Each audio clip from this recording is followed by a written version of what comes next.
Today, we're on the hunt with the LAPD on a raid in Inglewood, on the hunt for one of the most counterfeited commodities coming into the US, sneakers. So they're in there right now? That's correct. 2 undercover officers just walked in, posing as customers. There needs to be a sale, right? Yes, or at least an attempt sales. Undercover agents working for Nike have been surveilling this store for months. They say they've already bought fake sneakers here. And now they're bringing the LAPD along, hoping to make arrests. That's our undercover officer now. Good? All right, we're gonna come in. Is it? Police! Open the door! LAPD! Hi there, how are you? Fake Nikes for sale. As of right now, you're under arrest. And why should we care? Those dollars are not going to some legitimate business. Those dollars are going to support drug trafficking organizations, organized crime, and in some cases, terrorist organizations. Yes, he said terrorist groups. Officials say that terrorists who attacked French magazine Charlie Hebdo financed their weapons partly by selling fake Nikes. Counterfeiting is big business, and it's big business that's controlled by criminals. Authorities are tracing the money through wire transfers. They say a lot of it goes through France and then on to the Middle East. Here in a warehouse in New Jersey, the feds say they are trying to make sure fakes never even make it into the country in the first place. We're looking every single day. This is Customs and Border Patrol. They partner with other agencies, the FBI, the DEA, sharing intel on counterfeit shipments, mainly from China. We got information that it's possibly counterfeit, so we're going to take our time and go through piece by piece. Last year, CBP seized over $32 million worth of counterfeit goods. After you've done this 5,000 times, you start to get the feel for what legitimate Nikes might feel like. We're Chinese! These are not real. It's fine. And Adidas Yeezys may be the pinnacle of this exploding illegal industry. Red carpets, runways, all over Instagram. These Kanye West designed kicks are everything. Knit upper, chunky sole, but buyer beware. Genuine Yeezys retail for around $200 a pop, but they're so rare, sell out so fast that what amount to sneaker speculators are selling them at massive markups. How much are we talking for these? 1,200, 700, maybe 700, 1,000, 1,500. $1,500 for those? Yep.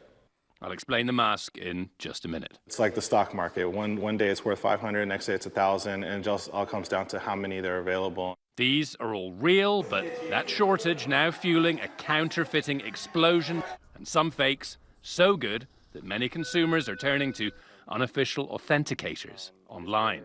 There's certain things that fakes have that real ones don't. Yeezy Buster calls out the fakes daily to his hundreds of thousands of followers. He says the mask hiding his identity for fear of being sued. I'm a 19-year-old from Los Angeles, and I'm a med student. It's not a crime to buy this stuff. So you're gonna have the consumer demand. People like nice things. I mean, you walk around LA, you'll see at least like 10 people wearing these. Probably 8 or 9 of them will be fake. Mostly made in China, factories churning out thousands of counterfeits. The differences are subtle, like labels, color variation, and sole thickness. What's the difference? Well, basically, this pair you can get off fake Chinese websites, and these ones are authentic. He offers a Yeezy verification service. For $10, he'll tell you if your Yeezys are legit or not.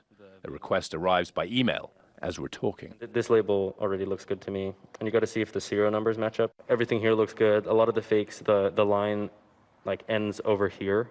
So see how it kind of fades out right here? And then I would just send them real, and just my initials, and send. And that's just how it works. Good little service. Some people know their Yeezys are fake and don't care. They just want them real or not. But if you do care, how can you tell? Are these both real? No, one of them's fake and one of them's real. I don't know if you can take a look at them. I think these are fake. Those ones are actually the real ones. This is a decent fake, yeah. If this is on someone's foot, it would be pretty difficult to tell. There are plenty of how-to tutorials on YouTube. I'm going to be talking about how to spot a fake sneaker site. Basically, look at the detail. The suede on the real one is a little nicer, and the Adidas logo is heat printed on the real one, whereas on the fake, it's like glossy. And the sole. I mean, you could even feel it with your hands. Like, this is like much more squishy, and you could tell that this is legit and this isn't. I could not tell the difference. Really? No. All of this easier to do if you have them in your hand or on your foot. The fakes aren't nearly as comfortable, too. I think they're kind of ugly. You think so? For the sellers of the fake ones, it's a lucrative game. An average distributor makes anywhere from $80,000 to $150,000 a month. A month. A month. So that's over $1 million a year. And the punishments, if caught, are a lot more lenient than for, say, narcotics trafficking. At the end of the day, this is a property crime, so it's not a big deal. And our judicial system, obviously, it's lenient towards property crime. I just work here. Back on that raid in Inglewood, the store clerk is under arrest. The clerk was cited for selling counterfeit goods. She cooperated. We corroborated what she said, and we did some undercover buys. And At different stores? At different stores, and specifically the supplier. So you managed from that raid to get to the main supplier? Correct. The store's owner, an alleged supplier, was later arrested. Police telling us they found a storeroom packed with fakes, and they will pursue charges. It was a lot, hundreds. Hundreds? Yeah, the whole back end was covered with sneakers. All of them counterfeit? Yes. Every Yes. single one? Every single one. I'm Nick Watt for Nightline in Los Angeles. Hi everyone, George Stephanopoulos here. Thanks for checking out the ABC News YouTube channel. If you'd like to get more videos, show highlights, and watch live event coverage, click on the right over here to subscribe to our channel, and don't forget to download the ABC News app for breaking news alerts. Thanks for watching.